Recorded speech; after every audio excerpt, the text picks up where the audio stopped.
Good evening, everyone. Welcome to the Town of Fairfield's 2015 Capital Planning Summit, 2014, for the fiscal year 2015 and beyond. At this point, I'd like everyone to rise for a Pledge of Allegiance. I'm going to ask Mr. Phil Dwyer, the Chairman of the Board of Education, to lead us in the pledge tonight. I pledge allegiance to the flag of the United States of America and to the republic for which it stands, one nation, under God, indivisible, with liberty and justice for all. Before we get started tonight, I'd ask everyone to remain standing. We had some very sad news over the weekend. Two very prominent public servants in the town, Peter Ambrose and Carol Way. Peter's daughter and Carol's daughter-in-law, Amy, passed away suddenly over the weekend. It was a very sad time. No parent ever wants to lose a child, and we want to make sure that they know that our thoughts and prayers are with them as well as their families as they deal with this difficult time. So let's hold a moment of silence in her memory, please.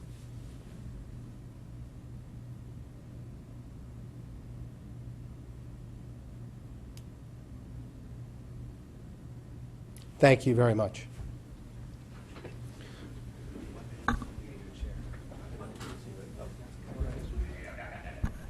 All right, this has become an annual event for the Board of Finance, and we welcome to the table tonight with us our colleagues from the RTM, Mr. Tom McCarthy and Mr. Hal Schwartz, from the Board of Education, Mr. Phil Dwyer, and the Superintendent of Schools, Dave Title, and from the Board of Selectmen, First Selectman Tetro, Mrs. Kristen McCarthy-Vahey, and Mr. Kevin Kiley.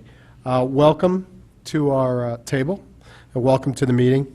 We run this pretty informally, actually. I will, just to maintain order, I will recognize people for questions, but in terms of Robert's rules and orders and all that, we're good, as they say. Tonight's is a non-voting night. This is to hear an update from the administration and from the Board of Education, or rather the Education Administration, regarding what they believe their capital needs will be over the next number of years.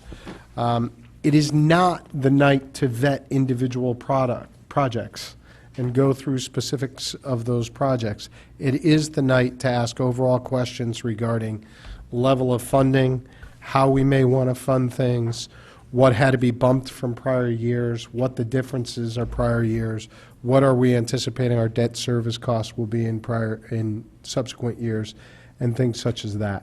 But it is not getting into the nitty-gritty of any specific projects. Does anybody have any questions or comments before I turn it over? Seeing none, I'll turn it over to Mr. Mayor. Welcome, and thank you. And thank you and your team, as well as Mr. Cullen and his team, for all their hard work on our behalf tonight. Go right ahead, sir. Normally run this meeting. It's all right, we'll go. I guess a little bit of introduction to what you have in the package that was submitted, starting with the colorful Board of Ed package. It's a long-range facilities plan and waterfall schedule, 2012-13 fiscal year to 2013-23-24 fiscal year.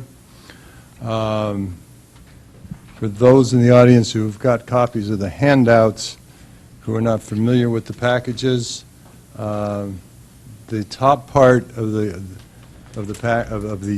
schedules are the years and projects to be authorized in that year. The bottom parts of the schedule are the years that the funds will be expenditures to perform those projects. There is a similar schedule from the town. It's not as colorful. What then happens is this information is aggregated. Connie Nolfi does most of the work in the Board of in the town side. Tom and Cullen and Lisa do most of the work on the school administrative side. Then we take the totals that are offered by the various people, the various department heads, they get put into schedule, they get aggregated, and then we put it into a model, a software package that then produces a waterfall chart, which basically shows if we do these projects on these timelines for approval and for expenditure, then the resulting product that comes out of the module is what the debt flow will be for the next 20 years. We do this for a 20-year period. In that model, of course, we're making assumptions on interest rates. We have interest rates in this model that go from, they're higher than current. Currently, we paid about 2.2, I think, in our last offering. The rates used for the bond issuances, 2016 to 2022. We issue bonds every other year. That's actually something I've been thinking about. It might be for smoothing and not getting year-to-year gyration and volatility in our debt service. You might want to start switching that to every year. Since you have to go to the rating agencies every year anyway, with the bond issuances, the cost wouldn't be that much difference. Obviously, it'd be more work on the parts of the finance department. The rates used are 3.75 to 4.0. Okay. Then what happens, what we do is I look at the document, I talk to people, go back to everyone and say, you know, if there's volatility that seems outrageous, like, you know, 1 year going, the debt service going up 4 million or 5 million or some big number, we go back, talk to people, spread things out, move things around, and try to get a reasonable product in a cooperative environment. And then we put the package together and bring it here. There is a difference tonight in the package, the final package compared to what was presented by the Board of Ed, in that to smooth things out, and we moved the Sherman Roof project from 2018-19 to 2019-20, and the Sherman upgrade, phase 3, from 2016-17 to 2018-19. That is one difference. There is one boot in the schedule. The numbers for the pavilion project are ever changing and not complete. The net number after reimbursements in the schedule is 500,000. Based upon my last and latest understanding, which will probably change again, the required total net expenditures for that might be about $1 million. And then finally, there's one other item in there, the WAN project, which is listed as a capital project at $1,125,000. You know, that we might end up just, that might just be an operational lease that's renewed and might not be a project. So with that, I guess the telling sheet to start maybe questions and answers from would be the 8.5 by 17 landscape.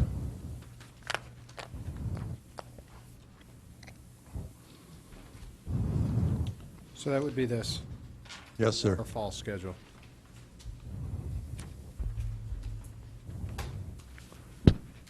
So as you can see, the box at the top, the rectangular box, given where we are to date, the 4 bond issuances, 2016, 2018, 2020, and 2020, would be in the amounts of $20,500,000, $16,500,000, $18 million, and then $28 million respectively. The interest rates used for 2016 is 3.75%, the average interest rate of the issue, and for the other 3 years, 2016, 2018, 2020, and 2022, 4%. Starting on the left, you see you have the fiscal year. Then you have the outstanding amount of principal and interest at the beginning of the year, then the CDW, Clean Water Fund bonds that we're paying off. Then you have the annual band pay downs, issue dates, band sizes, net interest. Then you have the bond principal and interest payments. And then you have on the current bonds, and then you have the new bonds, 16, 18, 20, and 2022. And then you end up with the total debt service in the third column from the right. And then you have the annual change, which is the right to that, based upon the fiscal year. I guess I should point out there's two other documents which are certainly of interest. Mr. Mayor, can we hang on just a sec? Let me see. Yes. Does anybody mind if I jump in for a couple I was minutes? just going to kind of, two more quick comments. Please. If I could, please. There's the other two documents you have, which is you have one document that's the Town Capital Planning Workshop Reconciliation, which has the total project dollars September of 13, i.e. a year ago, and reconciles it to the total projects for the town, side for this one. And then you also have another document which has it in total, the total changes. The one town side has changes from the last one, additions primarily, a couple of negatives, and the other one is in a document that's in total. So I just wanted to go through all the documents. And Thank you. Okay. Let's start with, just let's highlight the waterfall schedule for a second. If we go all the way to the column to the right, third column in total all, right? yes, sir. So what that is saying is that for the fiscal year just ended, total debt service was $27,657,000, correct? Correct. So this next year, we're budgeted at $27,323,000. Correct. So for 2016, we get a bit of relief because we're going down to $24,648,000. Correct. And then spikes back up to the 26, and then we're at between the 26 and the 27 mark for the next successive years if this plan holds true. Correct. Okay. And that remains under 10% of our overall annual operating budget, correct? Yes. If there's another schedule that you have that shows total debt service expense and total debt service from fiscal year 10 through fiscal year 15, that's also in your package. Correct. And I was going to turn to that next, if everybody can turn to this page. So this page shows that our outstanding debt as of this June 2014 is $220 million, correct? Correct. And all things being equal, by next year at June, we'll be at 208,811. Correct. So we're going in the right direction in that regard. And our debt service payment as compared to the general fund is down to 9.72%, correct? Correct. So under that magic 10%, which we try to stay under, right? And does that, the first question, does that 10% still hold when you're dealing with the rating agencies? Do they still, I know they don't give you a specific marker, but is that still fine with them? Yeah, I think 10% is in the good area, if you will. Okay, based on everything you know. Yes, sir. Okay. So let's turn to the next page, which you referred to, which is the comparison of debt service projections 2013 to 2014. And anyone, please stop me if you want. I'm just trying to go through the schedules. So last year at this table, when we did this presentation, you had a total long-term debt service cost of $498,361. Is that correct? Yes. And then this year, it's $486,236 for an adjustment of about $12 million. Right. One thing I'd like to point out, Please. which I think I mentioned in the when we did this in January a little bit. In going through the model, Yep. one of the things we caught this year was that we weren't reducing the debt payments adequately by the band paydowns. So that correction to the model, I can't quantify, I can't tell you the exact number, but that correction to the model had a several $1 million benefit to the total debt. We were overstating total debt payments. So there was a calculation error within the model, and that's been corrected year Yes. over year. Okay.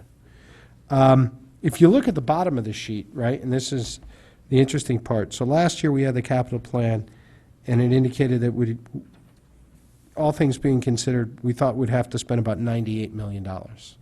Fair point? And Yes, then, and then net this year, dollars. right, and then this year, we're at 123,826.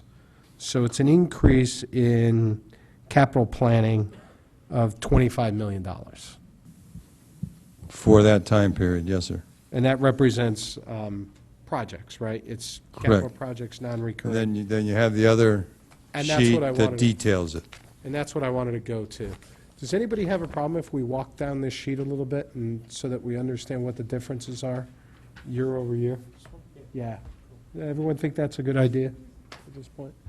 So can you walk us down the sheet? And thank you for putting it together. I found it very useful when I looked at it. Yeah, well, the first one, capital, is until the building committee meets again tomorrow, I think, the latest number is net. It looks like that would be about $1 million, it's $1 million net to the town. The South Pine Creek Dike, Mr. Michelangelo is here, he could speak to that.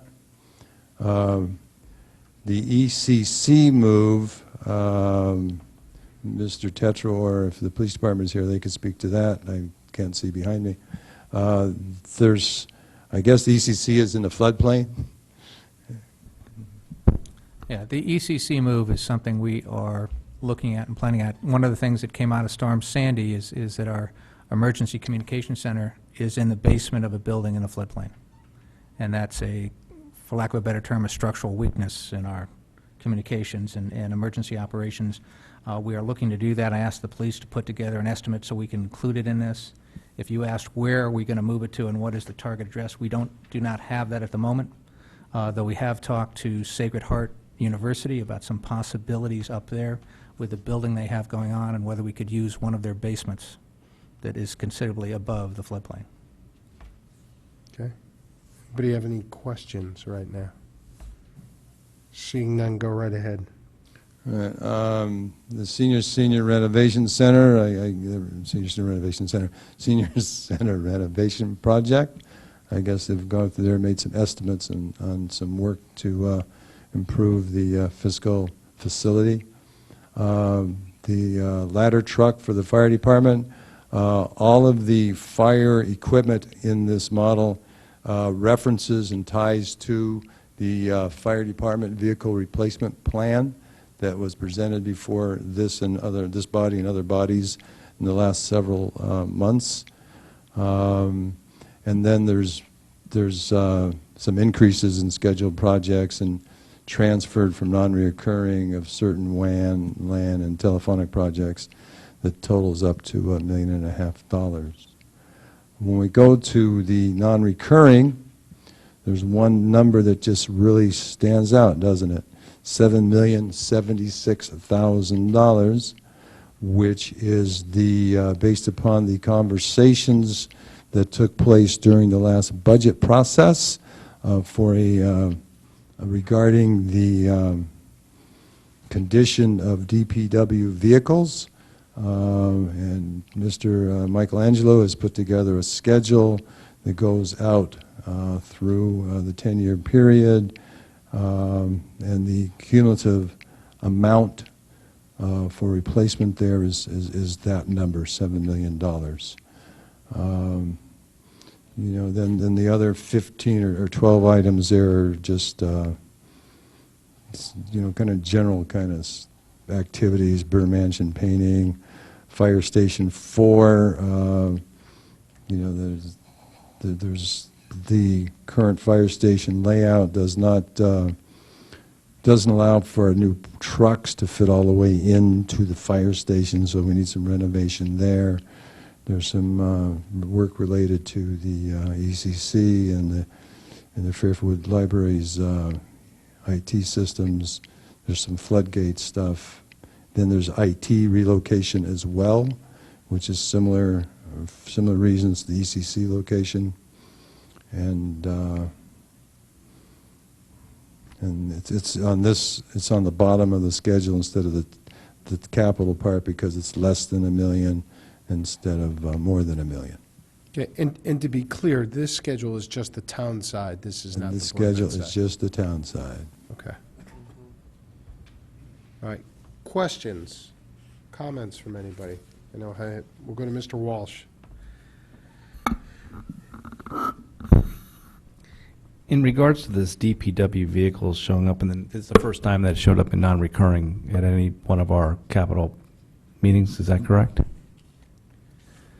Uh, I don't remember seeing in other, I mean, and for respect to the waterfall? in regards to the With respect how it's capital, been- and in regards to any of our meetings on this capital planning seminar or Correct. summit. The vehicles have frequently been purchased as a capital project, but they have not been included in this model, in this schedule before. That is a correct statement. But many of these vehicles have shown up in the DPW budget. Some of them have been cut, many of them have been cut over the last couple of years, correct? Maybe we should invite Mr. Michelangelo up to the Yeah. podium. Sure. Come on up. Thank you, Mr. Michelangelo.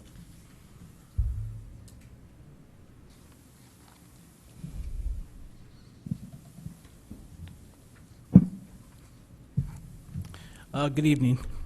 Good evening.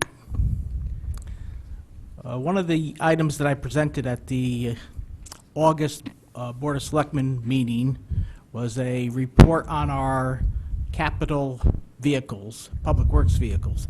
When I use the term capital, like we typically talk about up here, anything over $100,000, capital non-recurring, I guess is a better term.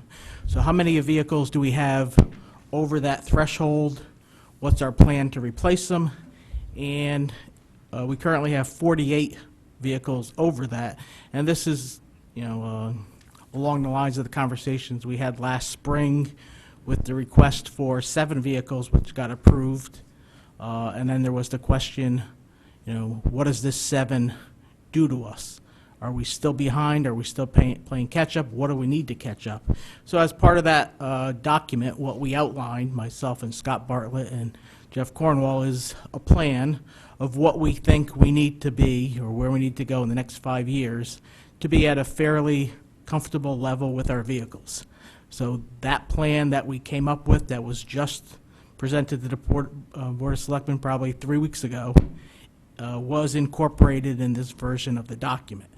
Now, as far as, you know, vehicles, you know, many vehicles have been requested through both the operating budget and the capital budget on a yearly basis. So I don't know if we could say that these are the same vehicle. There have been vehicles, you know, I would say continually requested, and sometimes they get approved, but most often they didn't. But that was the reason why we needed 7 last year, and that's why we have programmed, you know, going forward for the next 5 years in this document. And then from years 6 out, we just put a generic number, I believe 600,000, as a earmark funding level going forward. And if we believe we're going to need $600,000 worth of vehicles every year, why wouldn't we just put that in the operating budget as opposed to bonding it every year? And now at a certain point, just paying interest on top of the amount of the vehicles? Why don't we just put that, you present a plan to us, and this board and the Board of Selectmen and the RTM all hear your plan, and consider that an expense of your department, that you think you need $600,000 worth of vehicles going forward. This way, we're not paying interest on top of the cost of the vehicles. If I may, There is a policy, and that I don't have with me and with me, but it's been discussed, and I think it was actually voted on by the board. It was. At what time? And basically, and I've voiced my support of that policy, basically it says capital is $100,000 and greater. Yeah, and I'm familiar with that Ba- policy, basically, and you're so- right. So when I complete this information and complete these documents, it's based upon that policy, and I think it's a consistent policy. Now, one other piece of information with respect to non-recurring. Non-recurring, these trucks last for 20 years. All non-recurring is paid off in 5 years. Mhm. So, and I can't tell you right off the top of my head how much is in the first year or 2 years, or what the catch-up amount is. But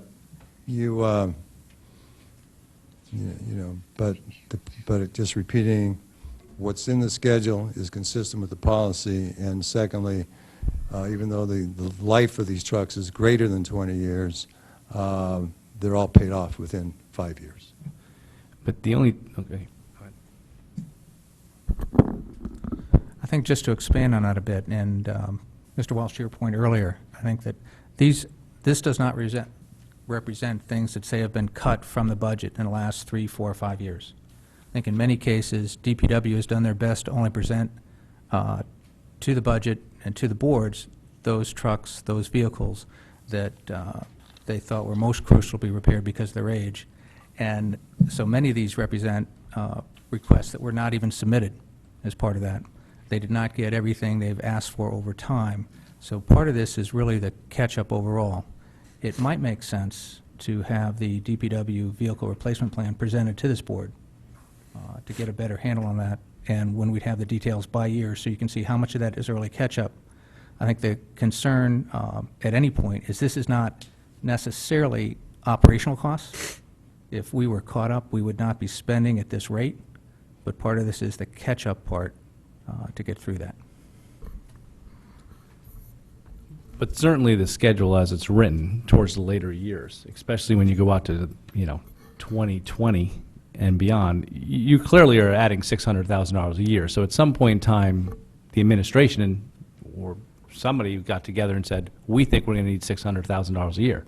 So clearly, $600,000 a year should probably be, I believe, be in the operational budget, because that's an amount we know that we have to spend towards equipment on a yearly basis. And I understand Mr. Mayor's point that some of these may meet our capital policy. Sometimes, Bob, I think you and I disagree. You think it is, if it's over $100,000, we should just put it in the non-recurring. The key part of that policy to me is the word may. It's not must, it's may. So I think we need to look at this a little bit further, and I understand everything in this plan can go out the window tomorrow. This meeting, this plan is just kind of looking down the road, but to some degree it's a wish list. To some degree it's, something can happen tomorrow and something becomes a priority. So, but if we really think that we're going to need $600,000 a year, and you have a plan, after we catch up, number one, I think this board and the RTM, in addition to the Board of Selectmen, should get this plan. I presume it's kind of like the fire department vehicle replacement plan, Mr. Mayor, that you addressed earlier, Correct. with like a big, formal presentation, goes over description of each of the vehicles, talks about the age of each of the vehicles we have, how long their life is, where we are with our current fleet, all that stuff, right? Correct. Okay. Yeah, A little more complexity just because of the sheer number of vehicles, much higher than what the fire department has, but it does include all the components that you mentioned, and it's available on the Fair TV on the Board of Selectmen meeting if anybody want to look at it sooner, but I would strongly encourage this board to have a presentation. Thank you. Anything else, Mr. Walsh? Yes, I know going forward when I'm looking at this stuff, if we think that we're going to need $600,000 a year, some component of this is going to have to be in the operational budget. I understand, I'll look at the plan, that there may be some catch-up, and certainly that's why I voted for the vehicles that were in the non-recurring plan this year. But you get to the point where if you think you need a certain amount every single year, that becomes an operational cost of the department. And we should not be paying interest cost every year for 5 years on that $600,000. I just don't agree with it. I mean, we went through this with the police vehicles a number of years ago when people were saying we should bond those. And you get to the point where, you're bonding those for 3 or 4 years, and you get to the point where we're doing that every single year. We're just paying that cost plus interest costs. It's just something I raised. It's the first time I've seen it in this plan before, and I just think that it's something we need to address going forward. Very, very briefly, just adding up, eyeballing the trucks for 2015 is $1.4 million. For 15-16, it's about $850,000. It depends on how you want to look at spending money and whose money you're spending, and how you want to, which definition you want to be for capital. Generally speaking, in accounting parlance, capital equipment is capitalized and depreciated over time so that the revenues match the expenses.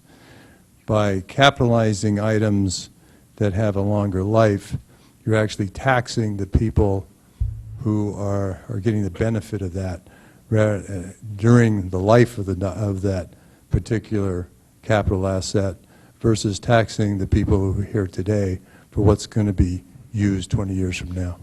I think you're mixing metaphors there. You're kind of mixing capitalization, depreciation policies with funding policies. I'm not mixing it.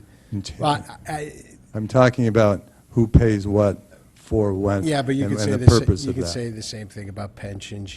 That's the old governmental Right, argument. and that's what we that- do for pensions. It's the old Normal governmental costs. argument that basically has bankrupted many governments. No, that's not true. Pensions, and I've been supportive from the time I first joined this board. You both have. Pension and No question. OPEB. You pay when you incur the liability. That's paying it current. OPEB, we have it. We're starting to. No, yeah, well, yes, we are now paying current. But yes, but it's, I think the more valid argument that can make, in my opinion, I'm not taking a position here, I want to see it, but in a time of low interest rates for bonding for the town of 2% or so, if you have a heavy need because you've had a backlog of items that meet the criteria for capitalization, right, of being over 100,000 and all the other stuff we put in there, you could actually make the argument to go out and do that now, and it'd actually be, to your point, saving money for the taxpayers, allowing them to keep their money for a longer period of time, and presumably earn a higher interest rate than we have to pay as taxpayers on the bonds. That's going to flip around at some point, as your schedule shows, where the interest rates are going to rise. And then to Mr. Walsh's point, it probably makes better sense to put it within the operating budget, since you know you're really going to be spending that amount each and every year otherwise. That's why getting a look at your plan, seeing the relative age of the vehicles, what the backlog is now, and what the opportunity we have with the interest rates on our bonds, it's a worthwhile discussion to have. So I'm not arguing with you, Mr. Mayor, about, whether it's right or not to do this. I'm just saying, to me, it's a funding issue, not a depreciation amortization issue. It's, what's the benefit of the funding given the interest rates and everything else? That's all. right. And just to strengthen your comment, and on the non-recurring, we're not even looking at 2% interest rates. We're looking at like 0.16. Right. So it's a funding question as to who gets to keep their cash longer and how can you put it to use. And I get that. And that's why I think, to the earlier comments of let's see the plan, let's see what the backlog is, and then there's a discussion to be had over what's the best way to fund it, in my opinion. I don't know. Mr. Tetra? Yeah, I think the reason for having that plan presented is just so we can have that discussion. I would concur entirely. I think the other point is that, just to clarify, in the time I've been on the RTM Board of Finance, we've always paid for police cars out of the operating budget. Right. That's led to some very lengthy discussions at this board. I think, Tom, you and I in our ago. early years, Yep. and most recently at the RTM level this year, where they debated cutting police cars.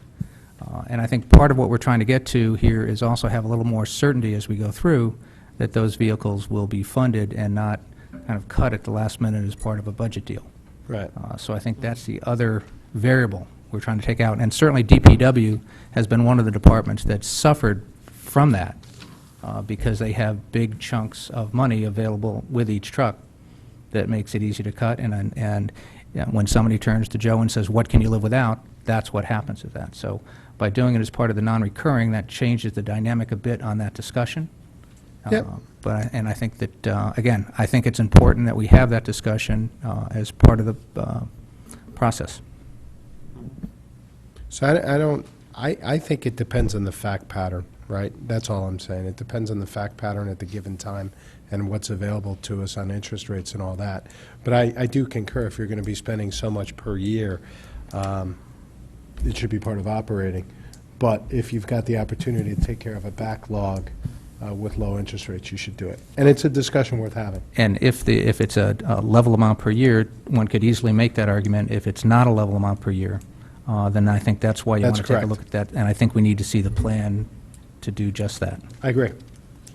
Anybody else have any comments? Mr. Kiley? Just quickly, then I'll another give you- conversation that I think is worth having is one we had at the Board of Selectmen during this presentation. And I do not know the answer, but Mr. Michelangelo mentioned that on at least one occasion, he came across a pretty recent, very positive leasing opportunity that another town was entering into for a piece of equipment or a truck or something of good size. So we've obviously shied away from leasing in the past, and it may or may not be an option for us. But considering the magnitude of this project, both in numbers of years and size and dollars, you know, we owe it to ourselves to at least take a good, clean look at what leasing opportunities might be out there for large equipment and trucks and vehicles that may or may not be appropriate for something, for a discussion of this size. So I would like to reiterate that request to at least go see what's out there, what options might be there, and do any of them make any sense at all as part of this overall larger picture discussion. Thank you, Mr. Kiley. I'm going to go to Mrs. Leclerc and then Mr. Becker. Well, I agree with Jim Walsh in that I don't think this really belongs here, that it belongs in the budget, and that we should come up with an amount that should be in the budget every year and manage our replacement plan to include that set amount. And that way it would be less subject to cuts at budget time. Thank you, Mrs. Leclerc. Mr. Becker? Thank you, Mr. Chairman. Yeah, no, I concur with those comments. I also think that we should look at the fire department equipment. It's a similar 20-year type lifespan. It's come up before in the budgets that if you were to actually divide out the span with all the trucks, somewhere around $250 to about $350 a year, which is essentially just being spent out on bonding, could instead be put into the budget, create a pretty stable picture. I think with all these, and it's similar to the police cars, I think in this direction, maybe we try to get the buy-in on the multiple boards. I think what's happened, if we've gotten that on some things in the past, they come off a little bit sometimes during the budget, but they don't sway massively. And I think we can try to maybe do some things like we've done to try to jumpstart getting there, and then get on that plan and maybe take advantage of the rates and get you the equipment that clearly in the last couple of years you haven't gotten. But I think in both those areas, it's a direction that, you know, I'd certainly like to see us explore for both those departments to get them where they need to be, and then try to get them in the budget long term. So, Yeah, what many, kind of what you're alluding to, I think, Ms. Becker, what many, and when I say many, I don't know how many, but what many municipalities do is have capital reserve funds. Right. And they put away X number of dollars every year, and when you buy a fire truck, when you buy a DPW truck, it comes out of that fund. So that fund is funded to meet your vehicle replacement needs. Program, yeah. Yeah. And it's, Exactly. to Mr. Tetro's point, it's smooth, too, right? Yes, Right. So that's you don't right, have so you don't have the volatility. Right. Thank you. Mr. McCarthy? Just a quick question, Joe, you can probably answer. Your 5-year plan looked like $3 million. Is this $7 million for a 10-year timeframe? I believe it is for over the 10 years, correct. Okay.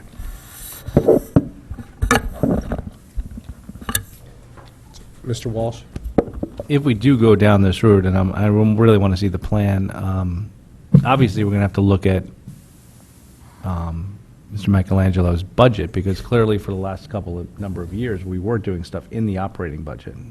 So in regards to now having that come out, And cutting it. yeah, I mean, it's going to have to be, Yeah.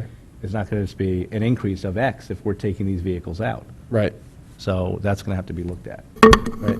Can we ask that, can we get this on our calendar? Let's see if you're available, Yep. maybe in October. I'm not sure what's on our agenda, but I think we'd like to see this plan prior to budget season. Yep. So that we can have some thoughts on it Yep, yep, as we move forward. certainly. Thank you, sir, appreciate it. Any other questions, comments from members of my board or any other board that are here? Mr. Walsh? I guess I have a question in regards to something that's really not on here that I thought was going to probably be on here, and then I received, Tom, you were good enough to send to the Board of Finance, an email that Mr. Bateson sent to the Board of Selectmen and to you in regards to this WPCA upcoming expenditure for improvements that Bob just came up during the budget season for the $30 million you had talked about, where we kind of just learned about that and we still haven't had a full presentation on it. And the question is that I kind of was expecting that we were going to see that on the plan. I had not been really paying attention or going to WPCA meetings or any Board of Selectmen meetings, so now I'm seeing that at least the administration and the WPCA seems to want to fund some of this $40 million through increases in the sewer use fees. I think, and Mr. Angelo can speak more eloquently to this topic than I can, but just briefly, the WPCA is similar to a utility, well, a water company, electrical company, or whatever. The laws of most states, the laws of most municipalities, don't require, but encourage the systems to be self-supporting, for the systems to collect the revenues adequate to maintain, upgrade, and then support the system. And the WPCA is its own bonding authority, and has the authority, statutory authority, to issue bonds.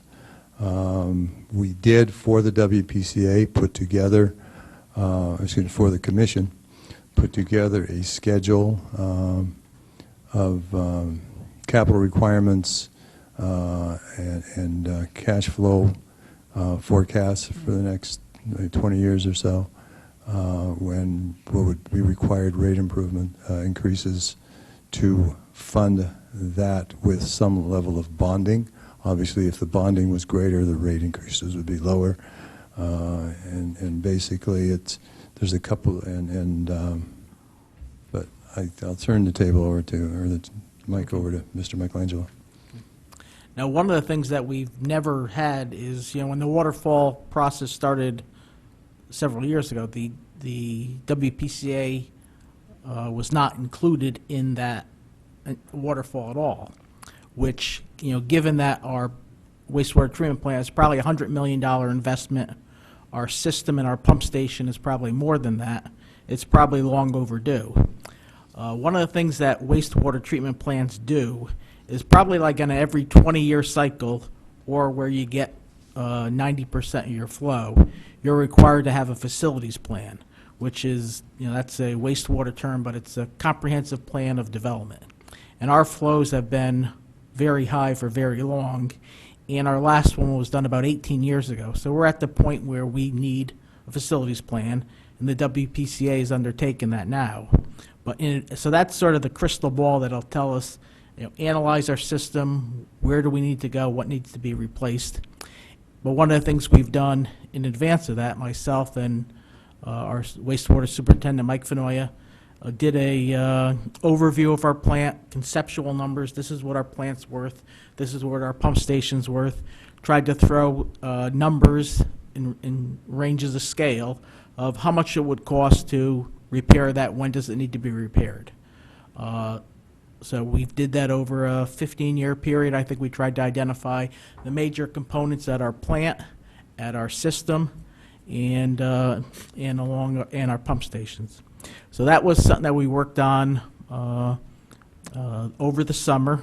We ran it before the WPCA, probably in the June, July meeting. That was similarly presented to the Board of Selectmen in the August meeting.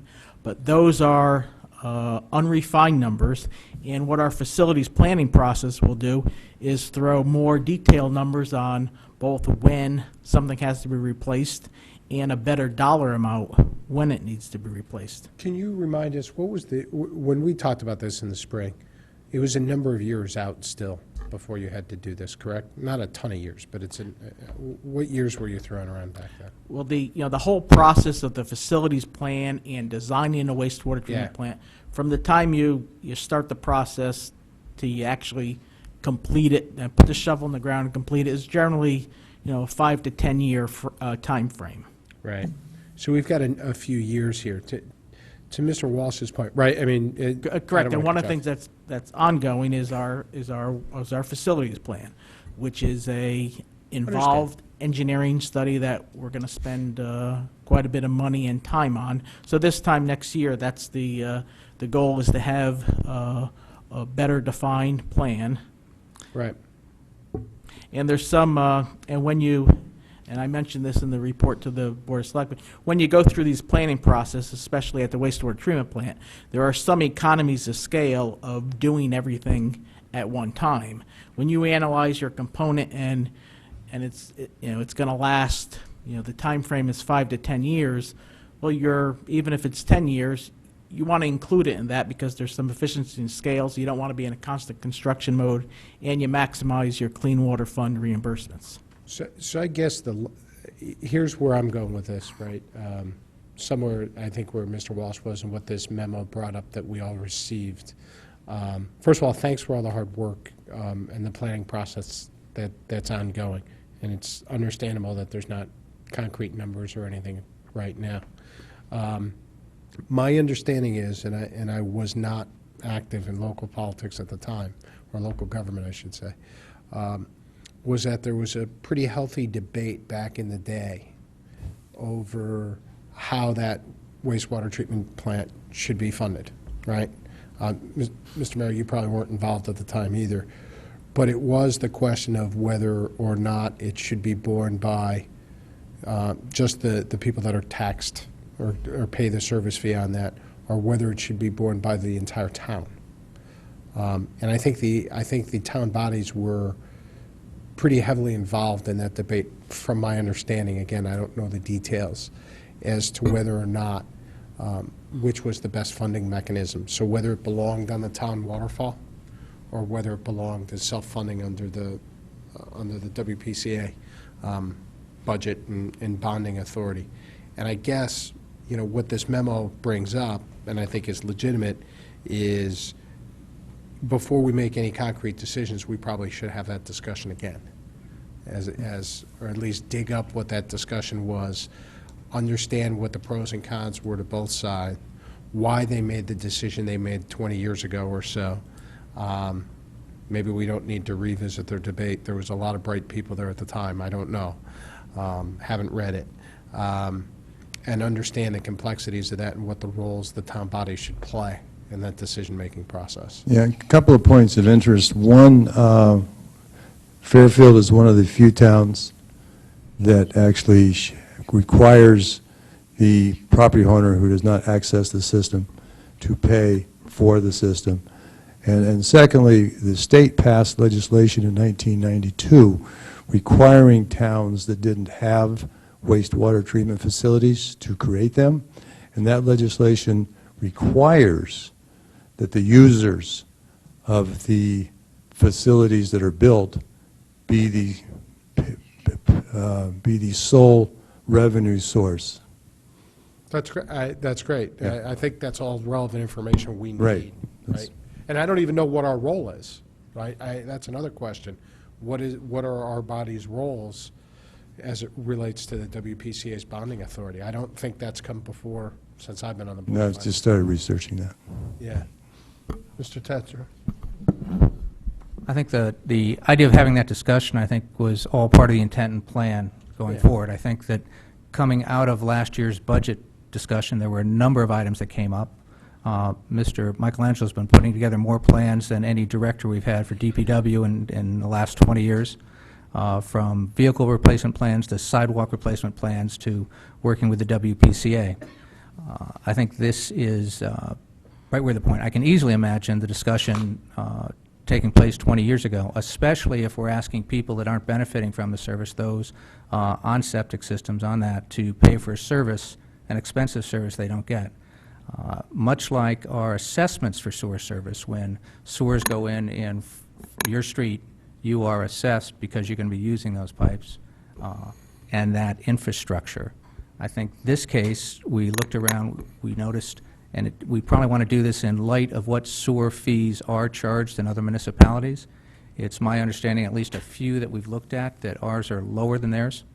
The WPCA Commission, to their credit, has stepped up to look at better financial planning, better planning overall, and better capital planning, and they've really jumped into this to help out. So I think that broader discussion that's more comprehensive should be included within that, and including state statutes that, as Mr. Mayor mentioned, do give the WPCAs in various towns a certain amount of authority. Obviously, they need our help to do that. Yeah, Mr. Walsh? Well, Bob, you raised a very interesting question, because if we've been in violation of this statute since 1992, it raises the specter that the people who were on septic systems can come back to the town and reclaim that money. No, I didn't say If that. we've been in violation of that. Not correct. Okay. What I said was the legislation in 1992, which required everybody to have a treatment that did not have one, that all new treatment centers or any towns that did not have treatment centers, that built treatment centers, the total revenue had to come from the users. Towns that had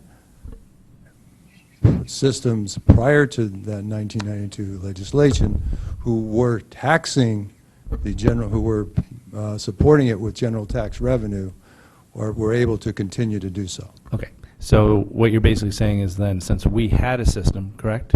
So we had a system and we were taxing the taxpayer, that So we the- were grandfathered in. So the 1992 legislation does not apply to the town of Fairfield? Correct. Is what you're saying? Correct. Okay, so I don't know why we're talking about it then. Well, we're because- talking about it because I think it's relevant in that when the legislation passed, when the legislators at that time of the state of Connecticut made the decision that that all towns should have one, that they made a decision that it made sense that the users pay for the services of the, and one of the reasons that we are, as Mr. Tetral just mentioned, that we have the lowest fees in Fairfield County is because I think we're the only ones that require the general taxpayer to support the system.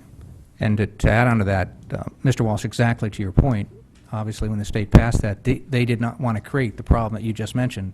So by grandfathering everybody in, they eliminated that potential of clawback, if you will, for lack of a better term.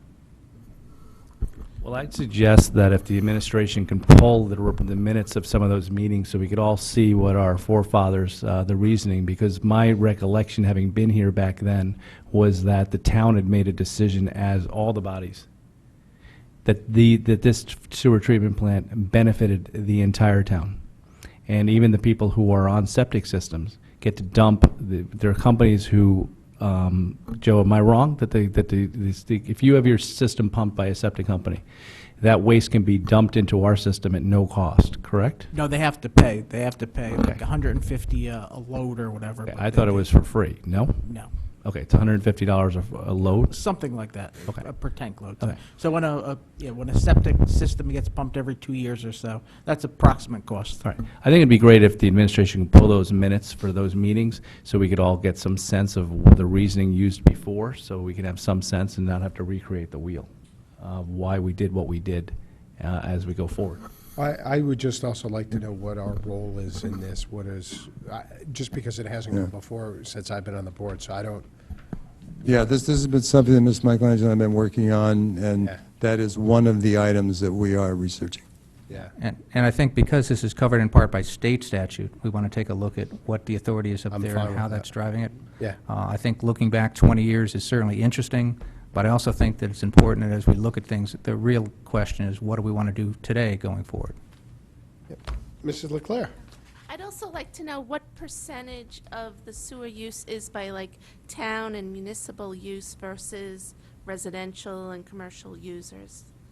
Like, because there must be some kind of allocation there. You're implying there's a lot of sewage in town government? No, but Oh, okay. schools and No, but town but buildings. to Mrs. Leclerc's point, Agreed. if we tie it into the tax rate, there are certain large not-for-profits that Yep. would not be included in that. If it's a usage fee, there's those certain large not-for-profits would Get be tied helping into it. share the cost and would in fact lower the cost to taxpayers in general. Yep. Okay. Thank you, Mrs. Leclerc. Mr. Becker? Thank you, Mr. Chairman. I would also like to get a little bit of an idea of how this play, if this were to be in the waterfall, how it would play out, and maybe also get a take on from the ratings agencies where they see this, but also maybe it may be a worthwhile discussion. It seems like a almost $30 to $40 million item is kind of being pulled out of the waterfall. We've been trying to drive that down. To me, I sort of view it, no matter where it is, as part of the town's debt load. I don't know how others feel, but it'd be nice to see that Well, it's picture not, when we have it's not that part of and the town's talk debt about road. If WPA status does not become part of the town's debt Right, road. because it's WPCA. And also, just to be clear, it wasn't pulled out of the waterfall.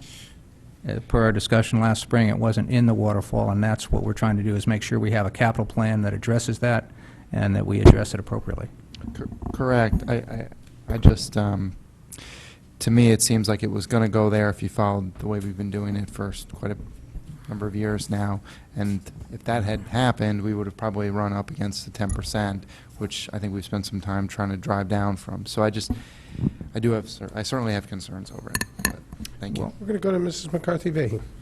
Thank you, Mr. Chairman. And as the selectman who currently sits on the WPCA, I'd just like to address a couple things. One is that it's clear we don't have refined numbers. These costs are going to be Right. spread over a long period of time, 5 to 10 years, is what Joe has told us tonight. In addition, it has happened in the past, and it certainly, I think, would be the intention of the WPCA for at least some portion of those funds to be funded through user fees. Part of the conversation that came up through the memo from Mr. Bateson was there an implied decision based on the most recent rate increase to address or adopt a certain philosophy? And in my opinion, sitting there and having voted that night, the answer would be no, there was not an explicit decision. There was certainly a discussion at the meeting regarding that philosophy and regarding those. The WPCA, from my standpoint and in my personal opinion, did not make that decision that night. It was simply the idea that we recognize that these costs are coming. And many of us have talked about not wanting to bond and pay interest rates. So balancing trying to save some funds in anticipation of some costs that are coming up pretty quickly and others that will come over time. So I just want to be clear that I do not believe that the WPCA made an explicit decision that night for a project or a series of projects that we're going to have to address, and I welcome the conversation with the other town bodies as well. Thank you. Mr. Walsh? Kristen, what was the reason then why the rate increase was 16.5% that's in this number? It was 8.63%. Oh, because this schedule of this, I guess, WPCA waterfall says 16.5. The schedule you're looking at was the schedule that was put forth giving one of the scenarios. That is no longer the scenario. The rate increase this year was 8.63%. And that's a pretty hefty increase comparatively to the previous years, correct? Yeah, they haven't raised, and the town is still significantly below all its neighbors. Well, what was the previous year's increase? I believe it was like 15 cents, 10 or 15 cents on, I think it went from $2.80 to $2.95, I believe. Do you know what percentage it went up last year, the previous year? No, I'd be speculating. Was it close to the 8%? No, it wasn't 8%. Was it close to it? Yeah. Well, if it What was was, it? if it was 15 No. cents out of $3, that's 5%. Was it 5%, Kristen? I can't answer. I don't have the numbers in front of me. I don't have my paperwork. But may I, Mr. Chairman? To answer your question, Mr. Walsh, it goes back to what I said a moment ago. The authority recognizes that the costs are coming. We had some discussion that night about our surplus and what projects might be coming that the authority was going to need to be able to fund, and at what level our surplus should be in order to provide the kind of cushion that we needed. And looking to the future, knowing that these costs were coming. And so there was a discussion about a higher level increase, the 16%, which was not agreed upon by the authority. But all but one member present voted in favor of that increase, which definitely was, as a percentage, a higher increase than it had been over the past number of increases, actually. But again, the thought being that, and Mr. Michelangelo can certainly speak to the specific projects, and I don't have my backup materials with me, but that we know already, without the specific numbers for the larger wholesale project, we are aware of projects that will need to be funded in the coming years, and that was the reasoning behind that. Yeah, because when I look at the same numbers, which I understand, Bob, you said is one of the scenarios, it shows $28 million worth of funding over a 5-year period of time. That's a lot of money. And that's only like 4 years out from now, starting that 5-year period. So I think we're going to have to get a handle on this and talk about the funding mechanism for how we're going to have to move forward. Okay. Thank you. Any other questions, comments on this item? Any other items? Let's stay on that one schedule for now. Which schedule is that? I forgot. That would be this schedule. Thank you. If it had numbers, I could, no. Yeah, I couldn't resist. It's got titles. Does anybody have any questions on this one? Mrs. McCarthy-Vahey. Thank you, Mr. Chairman. I just want to confirm and clarify, Mr. Mayor, this question is for you. At this point, any and all projects that we are aware of or planning on or know of today are included in between this document here and changes here. Correct. So one, for example, that comes to mind to me, and I'm wondering if this is perhaps included through some other funding mechanism, and I think it was proposed to be so, is I noticed the Gold Manor pond dredging is on here, and I know Owen Fish was also slated for that as well. Are there any other projects that will be occurring outside of our waterfall through any other grant funding, or are they included There's here no as well? project that was submitted that has been removed. This is what the department heads have said they need, and that's what's in the schedule.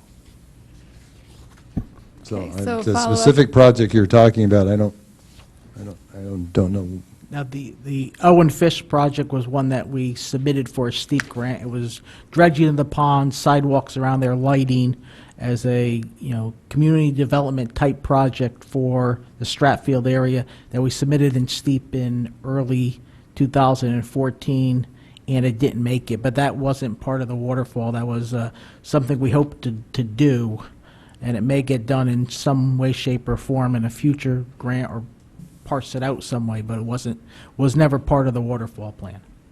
Are there other projects that were put in for that steep grant or any other grants that we're simply going to try and get grants for that are not going to be included on this? That's one example. It's the only one that came to mind, but are there others like it? Yeah, the other one that's very similar to that is we had hoped to do some infiltration of stormwater in the downtown area using the green to capture some of the peak flows. We submitted that for a peak, for a STEEP grant too this year. It did not get approved, so the next round of STEEP funding is available. And we thought we had good candidates with the kind of creativity they look for, but for some reason it didn't. We're meeting, I think, in 2 weeks to plan our next year's STEEP applications, and those are probably good candidates also. And just to clarify, there are probably a number of projects, think of the streetscapes and some of the other things we've done, are not things that would be, we would put on this list, because we know there are pockets of grant money available that we may not get this year, but we will get, or have a better chance at over several years. So until they become urgent, we probably wouldn't move them back to this. So I would categorize some of those things, that certain things that appeal to certain grant categories that may not be as urgent for the town, but we can't get these projects in those grant categories. So it's not a conflict, it's just taking full advantage of the money that's available. Okay, and thank you, that's helpful, because it helps me to understand there are other projects out there that aren't necessarily on these lists, that aren't, they don't fit the categories for the grants, or they do fit the categories for the grants, or they're not as necessarily a high priority, is what you're saying. Or specifically with something like streetscapes, it might be something that we would put in our normal sidewalk maintenance plan now that we have one. But it doesn't mean we won't apply for it in a streetscape and be able to do more with a grant mechanism through that, in addition to what we have in our sidewalk maintenance plan. Great. Thank you for clarifying that. Mr. Schwartz. Thank you, Mr. Chairman. Over the last 3 years, the RTM has cut the paving line that was supposed to be capital, and I don't see what we're going to call as the catch-up coming up in the next year. I know that in the last budget discussion, we had talked about catching up on paving so we can get it back into the operating budget, and I don't see that on this discussion on here at all. So if I'm right, we're about $1 million to $2 million behind where we were supposed to be by this time. And I was just wondering if that money's going to be. Yeah, I think that to clarify that, what we're doing is we're going to try and get that each year, get that money into the budget. At some point, we'll get it raised and up through that. At some point, we'll be able to define where we are and how far behind we are. I think DPW has been doing an amazing job of spreading those dollars as best they can. But to your point, we are definitely $1 million or $2 million, at least $1 million, probably $2 million behind in total. At some point, we have to decide if we're going to catch that up, but that would be a separate proposal at that point. Thank you. Any other questions? Mr. Walsh? Next year's proposal in the non-recurring budget of the main library HVAC for $150,000. Is that to replace the entire HVAC system? Because that building doesn't seem that old. What year was that building built? Those units are probably about 8 years old, and there's a number of roof handling, air handling units on the main library, probably around 10 of them. And each one of those is a dollar value of about 40 or 50,000. And there have been several of them limping along. And you're right, they're not that old, but they have not lasted very long. And there were several of them that have been limping along. We've been putting more and more money into those units, and several of them were at the point where they needed, pretty close to needing replacement. Well, now that one or two is grown to probably around 4. So in going over with the library director, the cumulative replacements of the air handlers is not something that an operating budget could absorb. It is something that rises to the capital non-recurring level. And as far as, the units themselves, my facilities guy will come here and he could tell you he wasn't happy with them from day one. He wasn't, too satisfied with them. But, they're about 8 years old. What's the reasoning for that you're getting from the experts that we hear from on why the system's at 8 years old is just limping along? I mean, is it the product we chose? Is it there's got to be a reason what. Yeah. I mean, all of them are going at the same time. So Yeah. what's the reasoning if you know it? I could have Ed McCourt specifically answer that question, but they have been giving the library users problems more and more over the last several years. Okay. And just, we'll be addressing the non-recurring coming up in a few months, so that level of detail will certainly get, I think those are good questions, but perhaps at that time. Let's, can we turn to this schedule for a second before we move along, which is this is the non-recurring and capital project by fiscal year. So this is not the cash flow.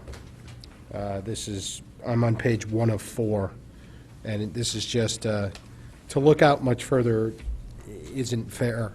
So let's stick with the 2014, 2015, so the center column of this in the top section.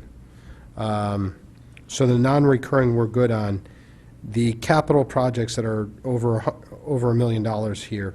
So there's the Valley Road Bridge construction, there's Penfield, there's the clubhouse, there's the network, and there's the phone system. I'm not holding anybody to this. What I'm asking is, are these items that we should assume we'll be hearing on over the next several months of this fiscal year? Is that kind of the game plan at this point? Yeah, well, one thing to point out, those are gross numbers, not net numbers. Understand. No, I wasn't even going to go there. Right, and the one that may come off, I've just got involved in that a couple of weeks ago, is the WAN. But as far as I know, the rest of them are certainly scheduled to come before town bodies. Okay. Mrs. McCarthy. Thank you, Mr. Chairman. As a follow-up, last I understood the Valley Road Bridge, there were some delays in that, so do we still anticipate that that will be in the budget? Yeah, that's in design, and then as far as it's 2014-15, and I don't know if that necessarily means it has to be before the boards by June 30th, 2015. It's probably somewhere around there. It may slide past that time frame. So, Do we have any other And questions? just this points out one aspect that some people don't get clarification on. This schedule shows it both being proposed and approved this fiscal year and spent this fiscal year. If the project is being delayed, that would move the expenditures forward a year, which would also reduce the early year debt issuance, which would reduce the early year debt service. Right. Thank you, Mr. Mayor. Any other questions, comments on the town side of this, or on the waterfall schedule, or the funding schedule, or any of the items we talked about before we move on to some thoughts on the Board of Education? Anybody? All right. Oh, I'm sorry, Mr. Kyler. How did I do that? Thank you, Mr. Chairman. Mr. Mayor, I had a couple questions, and they may be follow-up questions for your department. And I'm looking at the comparison of the debt service projections schedule, otherwise known as the good news schedule, right? So there's three kind of big picture questions that I can't quite piece together, and if you could just take some notes and maybe come back to us with some answers. But when I look at if I'm reading the schedule correctly, if I'm looking at the schedule from a year ago versus the schedule for tonight for the year 2016, which would be next fiscal year, the following year, we have a positive variance of $1.5 million. So you're looking at the waterfall schedule? No, Which I'm looking at this comparison of Gotcha, debt okay. schedule. All right, which you said 2000, okay, go ahead again. Yeah, I'm with you. I'm just taking a bird's eye view at the year, at fiscal year 2016, where we have an upcoming positive variance in debt service of $1.5 million. Yes.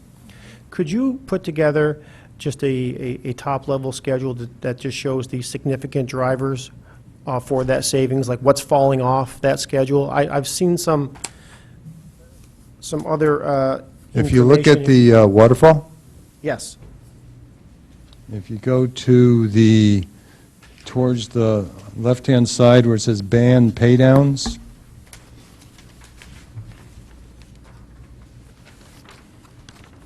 you see the third number down is 314,000. I do. So that's what comes due that year, which is $2.6 million less than the prior year. see that. But can you just put together the top level, like what's coming, like, can we just look at the schedules from one year to the other? What was there in year one that's not there in year two? I'm just trying to It's the understand. band pay down. I understand, but I guess maybe I'm the- confused. the components of the band pay downs, what was Well, there? the Yeah. band pay downs, the The band. items that were in there is what I'm asking. Oh, you want to know what was Yeah. borrowed in that year? I got you. I Yeah, got you. because it's just a big variance from year to year, and, you know, it's coming from the band column, but I don't know what makes up the differences within the band column, is probably Yeah. better said. It's just, basically, the bands get, 90% of the band is paid 5 years out. So 5 years prior to that year, there would have been a lower level of non-recurring, Right. and I'll provide that list to you. That would be very helpful, thank you. And it's really the same question, the second one, because it goes down year over year, and it also goes down from the original projection to the current projection, so it's kind of the same question. The $2.7 million on the same row. So I think if you answer the big picture question, it'll answer both my questions, the variance year over year. Which 2.7? I'm sorry, I don't catch the 2.7. The annual change, which is the same number. Okay? Okay. Thank you very much. I do appreciate that. Thank you, Mr. Chairman. Great. Any other questions? All right, seeing none, I'm going to take a 5-minute break, and then we'll come back and start with the Board of Education. And Mr. Mayor, if you need to be involved in that, feel free. Thank you, Mr. Michelangelo. Please take their seats. I'm going to welcome Mr. Cullen to the table, Dr. Title, Mr. Dwyer, as we kick off our Board of Education portion of the evening. So, why don't we turn it over to you, and you can go from there, Dr. Title. All right, this long-range facilities plan has been a continuous work in progress.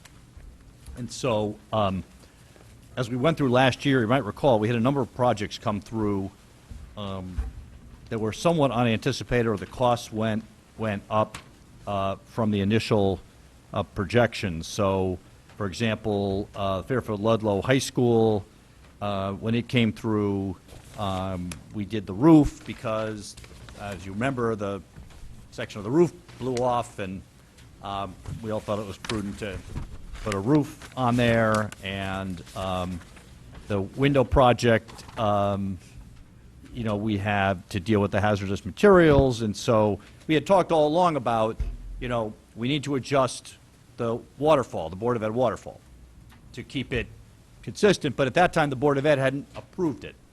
And so we've been sort of continuously moving projects around to try to basically make the math work. And so the list that you have in front of you has not been approved by the Board of Ed, but was our attempt to kind of make the math work, to do what Mr. Mayor said, and that is to, you know, if we're going to have to move some projects up, we have to move some projects out. Knowing that the Board of Ed could move them around, but keeping the same basic bottom line to the whole thing.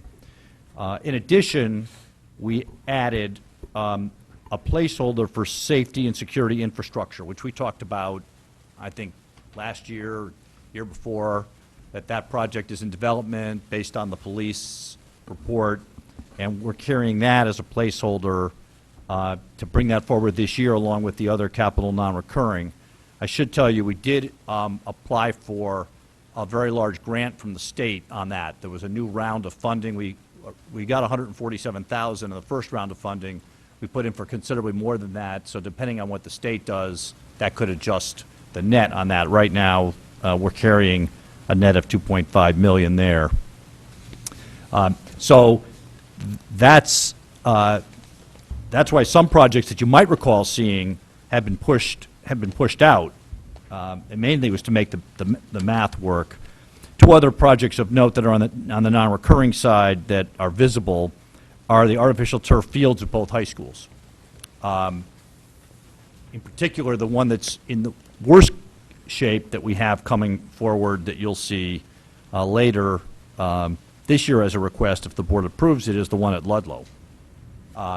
These fields get incredible amounts of usage, and they're starting to tear away as well as the track that surrounds it. So you'll see a replacement of the artificial turf field at Ludlow one year and Ward the next. So there is, so the big items that are out there are really Sherman Phase 3, and we've actually talked about that when Sherman Phase 2 came through because they're FEMA capped. And so that's in there at $3 million in 16-17. The other ones that are big, obviously the Mill Hill addition and renovation is in there, and that had to be added on to because when we look at the PCB issues that we ran into at Riverfield, we just felt that it was prudent to increase that. So that's a driver as well. And because of that, that basically forced the Holland Hill project out a couple of years. But that can always be, changed around by the Board of Ed. But those are sort of the three big, sort of the next 5-year projects: Sherman Phase 3, Mill Hill, and Holland Hill. And Mill Hill and Holland Hill are both schools that still have a significant number of portable classrooms. And part of our goal has been to eliminate the portable classrooms and have something, free, attached to the building. And now with the concern about security, portable classrooms are more of a security risk than those that aren't. And so we're going to have to, put even more emphasis, I think, on taking care of those buildings. So that's sort of the big picture on this. And some projects came off because they were done. Others got added in the out years. Our last plan only went 5 years. This goes 10 years. But that's sort of the big picture on it from my perspective. I don't know, Phil, you want to add? What do you mean they went 5 years and now it's? The last time we came up with a plan, the board's plan, facilities plan that we did, the booklet, was 2011 to 2015. Okay. And we had put a list on there of future projects that went Okay. beyond that, but we hadn't slotted them into years. So when we started looking at this, and Bob was saying, look, you got to push, you got to push some projects out, we took our future projects list and moved them out. Now we have a full 10-year plan, which of course makes the last 5 years, harder to predict. Well, let me ask you a question on that, just before I open it up. Sure. So if I'm looking at two schedules, which are kind of the different schedules. Which one? Yes. Right. So if I look at those two and I look at the differences, on the capital plan one, it looks like the difference is about $9.7 million in Right. additional capital projects. And then when I look at the non-recurring capital list, that's an additional $5 million from what we were told last year. What we had put out there last year. Right, so that's rough number, $15 million difference. Is that, to your point, is that $15 million difference just because we're comparing apples and oranges by comparing 5 to 10 years? No. Okay, so this is a true Right. addition to the capital plan of $15 million in total Correct. from last year. That's That correct. seems like a huge number. Right. Oh, you could see where it came from. I mean, one of them is an Osborne Hill project that was tacked onto the end that was not there at all. Because remember, Osborne Hill project that's going on right now is simply windows and PCB abatement. Right. There was no project on the schedule at that time for the renovation of the interior and all the work we're doing at all the other schools to bring it up to speed and so forth. So that's a brand-new project that's pretty close to the end of the line here. So that's added in there. There's $2 million for Mill Hill that's in there. There's extra money in there for Sherman. Riverfield got much more expensive, as you know. I mean, that's went through the board for a couple $1 million because of the discovery of the PCBs that the town had a choice about removing. So really, the simplest fix on that is, if we want to look at out, 10 years, is you simply push something that's already way out there a couple of years and it just falls off. So What- that, then that's possible if, as we look at this with the town and with the Board of Ed, that one of those new projects that's way out there just gets pushed a little bit. And then the non-recurring side, I said the biggest thing's the security. The 2 turf fields, some windows and bathrooms in the schools where, yes, we did a renovation of those schools, but we didn't. How do many those years old are those turf fields? when the schools open, right? Tom? Yep. 10? 2004 and 2005, they were put in. 10 years. So is the estimated useful life of those things 10 years? I mean, are we getting our money's worth on those? What the consultant told us and had looked at that and reported on it was that if they get extreme heavy use, 10 years. He said most facilities try and use them for the special games and certain other specialties, but we're using them for practice, and the town is using them heavily. Particularly the Ludlow one with the lights. I mean, you just have enormous use of both the track. I mean, it's a good thing, but the amount of use those fields get is just probably double what they would expect. Town has incredible amount of usage on these fields. And so this is about right, unfortunately. And that includes the track too, right? Right, we Yep. got a cost for the field, demolition and new installation, the track, and then we need a consultant to do bid documents so that can go out to bid. We'll have more details on that when that comes up in the rotation.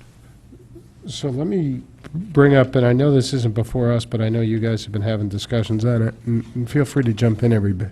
The Ludlow renovation? Yes. The current one? Yeah. Current one. The only one. Yes, okay. Well, there's others on this list that are farther out, so. Is that on here at the same price point? It's on the same price point that it was approved at. I think there was a slight The adjustment. $700 adjustment Yeah. when the bond resolution was written. Right. So that's on there at the same price. That project's midway through, but yeah, it's on there at the same price. Are you guys going to come in at the same price? How's that going? I'm hearing. We have to, it was a fixed number, $11,630,000. Right. Right. But that has, we haven't even gone out to bid yet on one of the phases. So is it possible the thing could come in high? It might. It might. Have other areas of it come in high and you've had to dial back? what's Yeah, we had to going on? dial back already. They dialed back on the scope of the cafeteria addition, dialed back in some other areas, a couple areas that were going to be renovated aren't being renovated. So they've value engineered the thing down to get it closer. There's also a lot of contingency still left on that project, so it remains to be seen. Are we going to address the core issues of the classrooms, the Right, size the of the classrooms, cafeteria? see, that's all happening now. The issue will be when the windows go out to bid and we get the full scope of the PCB and the replacement of the windows. That's where the rubber's going to hit the road. So we're addressing the classrooms, the cafeteria expansion, all the ed specs are being addressed, and the board approved those with assurances from the building committee that they would meet the ed specs, even though they were scaled back a bit. One of the science classrooms, as an example, was going to be, for lack of a word, have more equipment in it or more usefulness to it, but we scaled that back to a lesser-sized science classroom, but it still met the ed specs. So is there a possibility that project doesn't come in? If it doesn't, then the building committee has to go back and ask, and we have to readjust. But we're not going to know that until they bid and get the EPA approval on the windows. I mean, this is all subject to what the EPA tells us to do to clean them up, and we haven't got that approval yet. So this is such a wild card. So yeah, because that project. The other thing about that was, and this is going to have to be rebid, is the roof came in surprisingly high. That was really more of the issue, and the roof, which had been budgeted somewhere in the vicinity of $23 to $25 a square foot. And our last bid that came in, we did the Mill Hill roof, I think it was like 19. And this roof came in at some outrageous number. And so the building committee decided that obviously we picked the wrong time to bid, or there was something in the specs that was off, and it's going to be rebid. And that should drive that number back down to budget or lower. So part of the reported overage was the roof bid came in way too high, and that was not accepted. And so we exercised the opportunity. When you put out a roof bid for a big job, and you're putting it out like in May, these roofers they're booked for the summer. You put it out in January, and they want to hunt work, they're much more competitive with it. And so we think that part of the project will come way down, but we don't know. So there's still a bunch of unknowns on that project. So, Okay. yeah, I mean, I don't want to be evasive, but the only thing we really know about is the classroom, the additional classrooms and the cafeteria, because that was the highest priority to get moving on. Okay, I monopolized it enough. I'll go to others, please. Any other I questions? monopolized it with my long-winded answer. Mr. Walsh? Jump in. Dr. Title. First of all, thank you for this material. My first question is, why are we getting all this stuff tonight? It's like kind of a lot to absorb. You know, the town had, I thought we get this stuff out the Friday beforehand, and we're getting 40 pages tonight before the meeting starts, just that's at our seat. So the question is, none of us really had a chance to really look at this, so it's almost hard to ask questions about it. I know, this facilities plan was done, it's dated September 9th, the Board of Ed discussed it in a public meeting, that's the guts of the whole thing. The only thing that was added at the end that Tom had to do were the 2 pages that Tom just talked about, so I don't know. This plan's been out for a while. I don't have the answer to that. The work was done. I don't want to, I don't know. I don't have an answer. Yeah. This is on the website. I mean, this plan, actually, a draft, this plan, we did some changes over the summer to it, but I think actually we put this plan out in the public domain last May. What about this plan? Were you still working on this till today? No, It was also distributed in May. no, that was part of this, September 9th. All right. The board got it September 9th with this stuck inside it, and had a public discussion on it for an hour and a half. All right. Ms. Meetings Walsh, normally set like 3 to 4 months in advance, and I would just make a request that next year you endeavor to get this stuff to our clerk at least a week in advance, so that, because you guys offer all this color stuff, so I guess it would have to be mailed to us since, for us to be able to properly see it. So I don't know where the would just- breakdown is, but the work's been done, so I can't speak for the, I don't know. That's disappointing to, you know, obviously you want to be able to absorb this, and I completely understand that, but this has not been a big secret. Okay.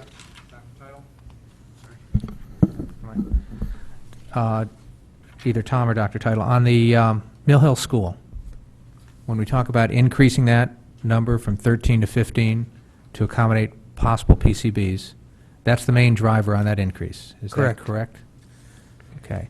Are we going to package that separately so that it doesn't lead to an increase overall on the project, so that $2 million, if it doesn't take $2 million to clean up the PCBs there? Because if I understand it right, we don't know that they're there, we don't know that they're there to that level? Or are We we don't know that anticipating there's- using $2 million on it?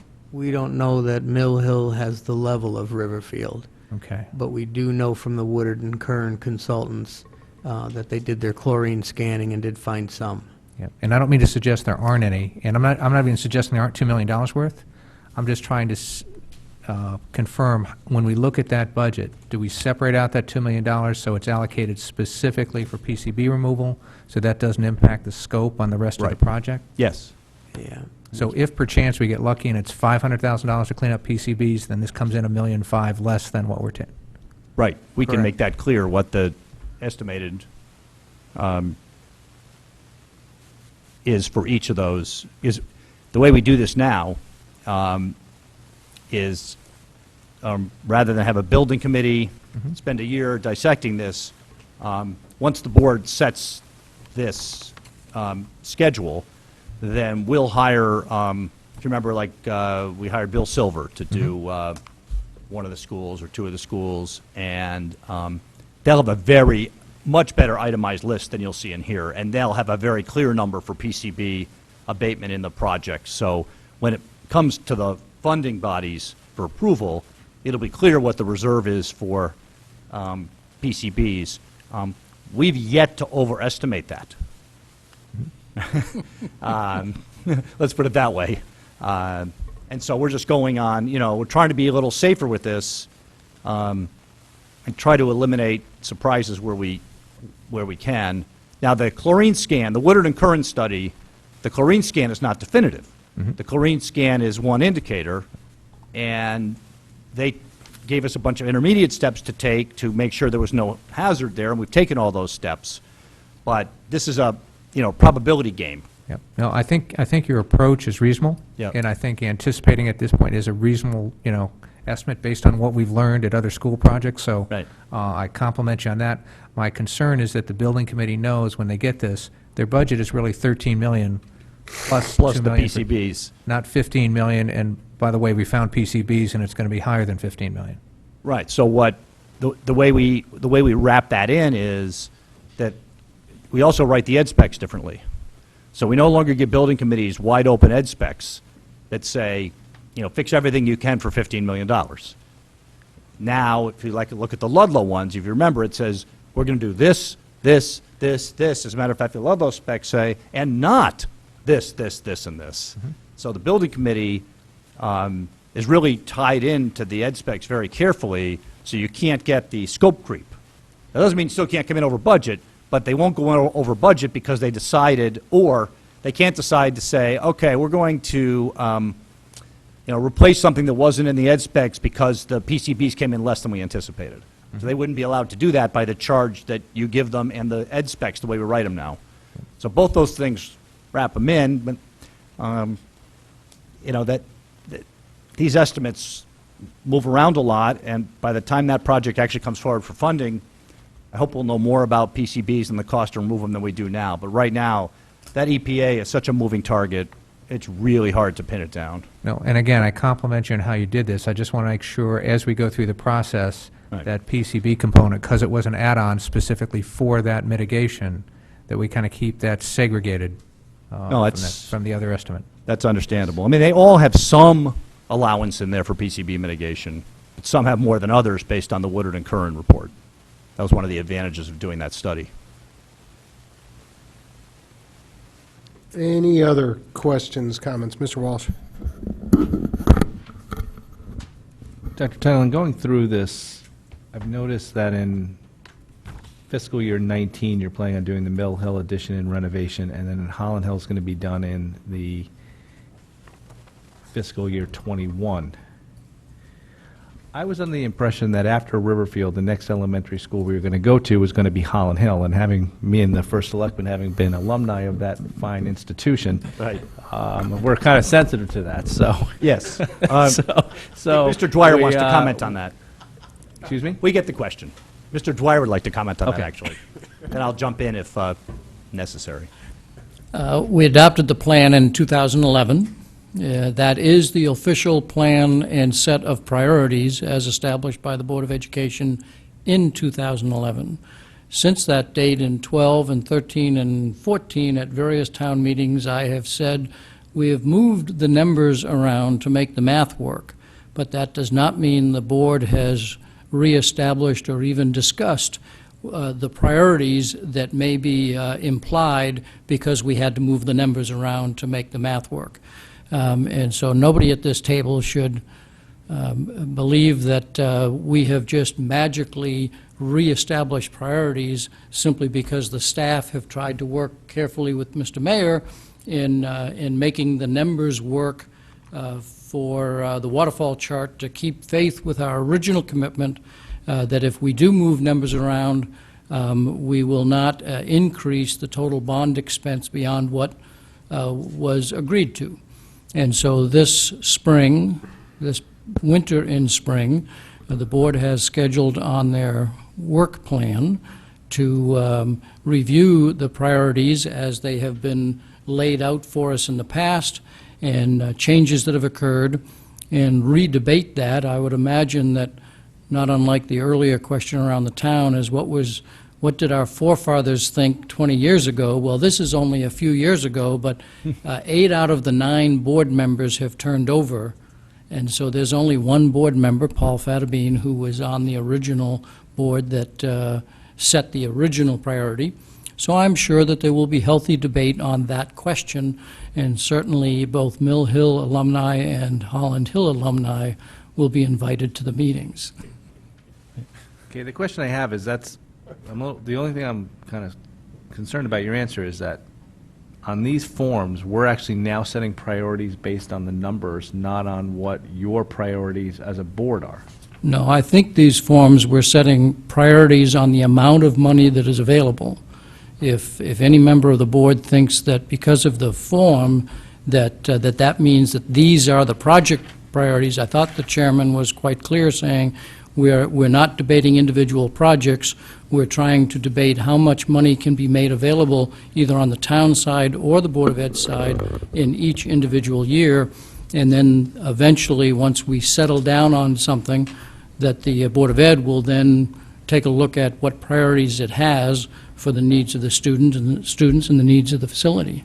So I wouldn't want anybody here to believe that these forms create the priorities for the Board of Ed. The Board of Ed creates the priorities based on their debate and discussion. And so what concerns me about that response is that then none of these projects I can rely on that they're going to be planned to be done on this year, because based on what you're saying is we're just taking a dollar amount and we're going to do as a board or request as a board what we want based on our priorities. So listing these projects per year on when they plan on being done, I can't rely on that, correct? You can't rely on each year that each project will come in exactly that year and exactly at that dollar amount, because things change.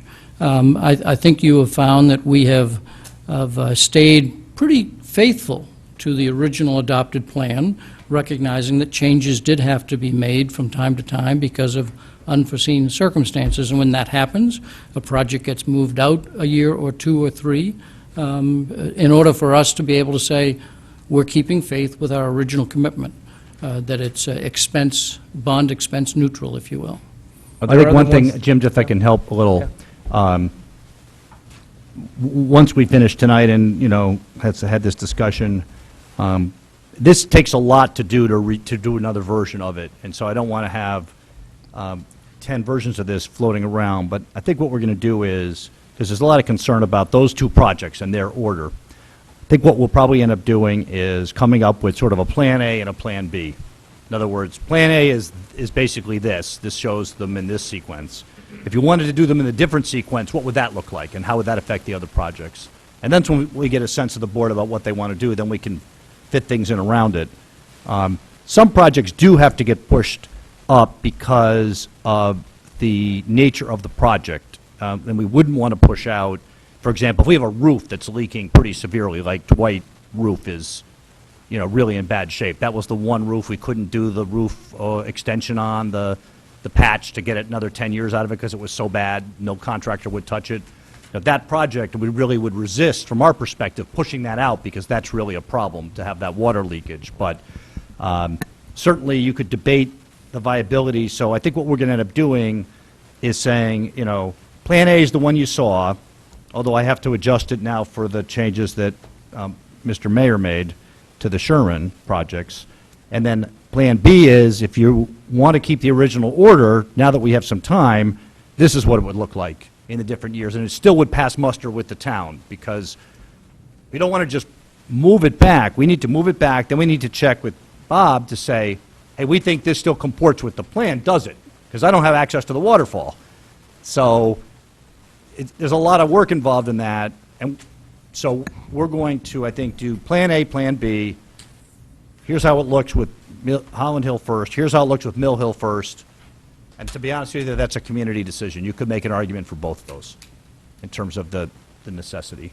So there'll be some choices for the board to make on this, I think, and then we'll just do the work to make sure they have all the options available in front of them.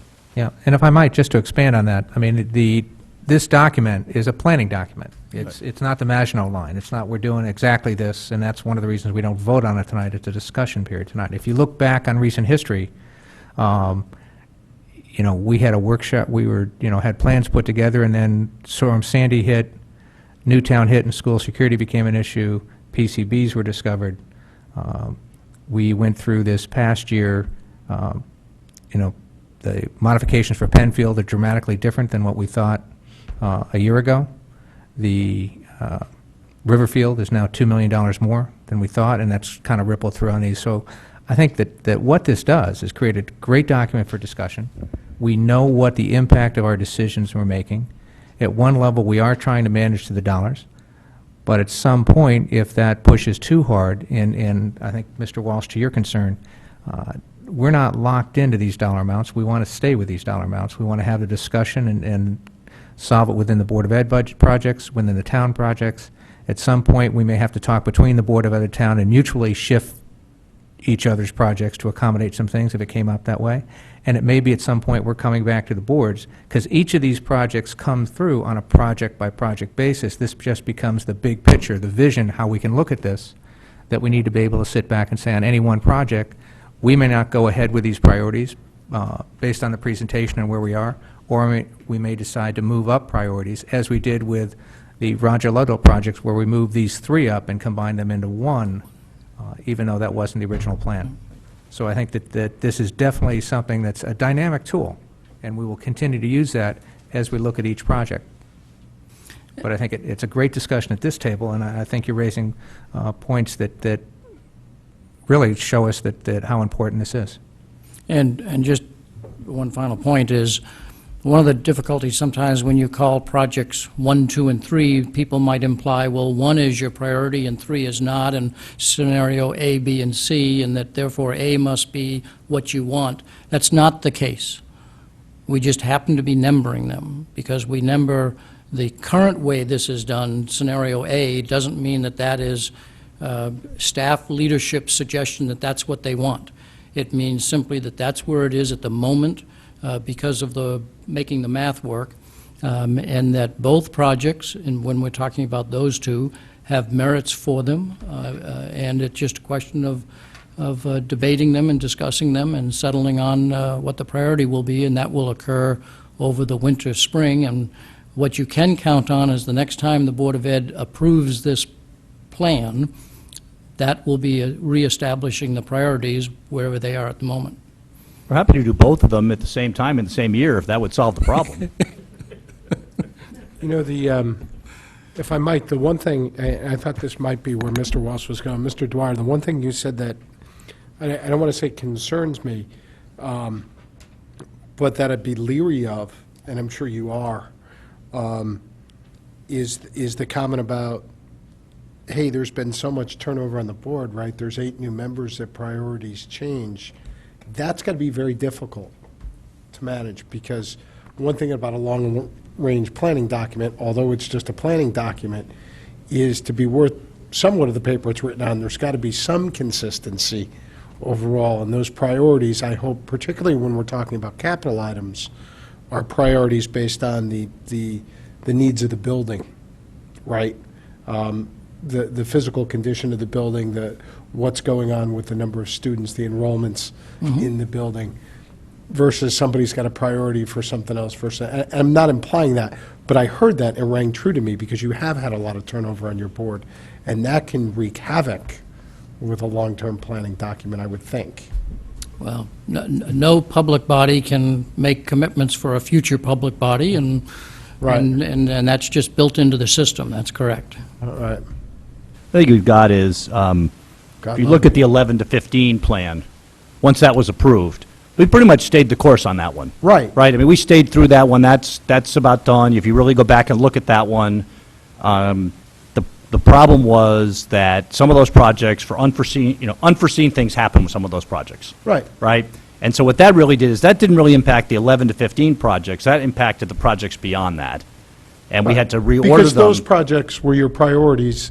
Right. And you can set your priorities Right. 3, 4, 5 years. It's a little bit more It's- difficult to do 6, 7. It's very hard, particularly to price them. Well, You know, I mean, that's really hard to do, but I think that's, our marching orders is, once the board approves them, we plan to march through them in the order the board's approved them, unless something changes that forces us to have to make an alteration to that. I just remember... A roof blows off. Well, yeah, exactly. The roof blows off, or all of a sudden PCBs or whatever. I mean, this was done the first year I was here. And I remember, Tom put this together, we did this whole thing. I think we started this with the board sometime in November of my first year. We must have gone through 6 iterations of this thing, and finally in May it got approved. It was torturous. And I said to myself, I'm never doing this again. This is just forever. So we are not looking to redo this every time there's a change in the board. I am not looking to redo this every time there's a change in the board.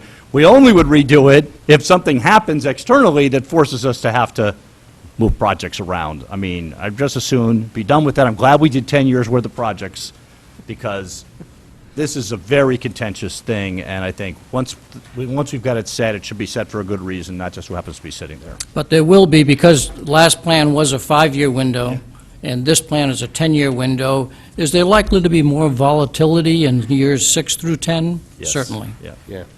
Any other questions? Just on that subject, I mean, the other issue you have, and the board's going to have to consider, is the public relations nightmare that you have when you have communities believing that when one school project's being done, that they're going to be the next on the line because a Board of Education has told them that. Not this current board, but a Board of Education. So people in the entire community, for those communities of those individual schools, feel like they've been waiting and that they're the next one up. And for a new board to then come in and change that priority is a complete public relations nightmare for your board, and they're going to have to understand that. And because if priorities change, and just because of the whim of what happens, that's just a reality you have to deal with.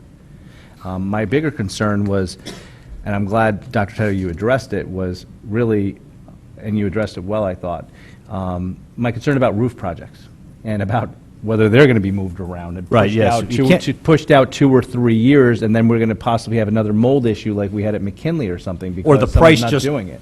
Or the price just gets Yeah. ridiculous on it. Yeah, so ones that are, and that's another thing that can help move this around. You know, we had to move up Yeah. the roof. It was not foreseen. It was always on here. It was a few years out. Yeah. We were past the 20 years, but we thought with the PM we could get a few more years out of it. Well, Mother Nature intervened. So even roofs that might look 3 years out on this, if we start to have bigger problems with them, we might have to move them back in the plan, but that necessitates moving something else off. But roofs are a priority. Roofs are tricky. Yeah, When they start to go, they go. yeah, they go fast. Any other questions or comments from the board on these items? Seeing none, I think we are done for the evening, and I think we're done with the summit. So I'd like to thank everybody for coming out and being part of it. Thank you to our colleagues from the other town bodies. Thank you to the finance departments and the leaders of the town and the Board of Education for their work and effort. Do I have a motion? Picky, picky, picky. Mr. Walsh, second. Mrs. Leclerc. All members of my board in favor? Aye. Opposed? That's it, everybody. Good night.